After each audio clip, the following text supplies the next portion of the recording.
Thank you. Petře, jak je to výborný nastoupit proti svému bývalému mužstvu. První přesilovka, branka, dneska si toho nazbíral.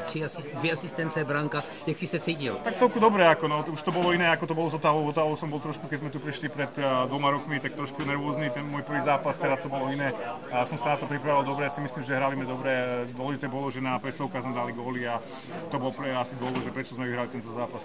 Dělal jsem strašně moc interview tady mezi fanoušky, všichni tě milují a všichni jsou velice smutní, že jsi se rozhodl pro Thrashers. Byl k tomu nějaký speciální důvod, anebo jenom spíš finance? Tam bolo viacej, nielen financie, ale bolo tam viacej mustiev, nielen ako Thrashers, ale sa mi páčilo, že Thrashers a Dan Waddell ako generálny manažer bol tam a rozprával som mnou ako prvý, ako keď sa začalo ako trh voľných hráčov a sme boli, dá sa povedať, v kontakte počas celého leta a sa mi veľmi páčilo, čo mi hovoril a proste ako by ma používal ako v mužstve a mužstvo sa mi tu páči ako hlavne po trade Mariana Hossu, si myslím, že to mužstvo sa zlepšilo dosť a si myslím, že uvidíme.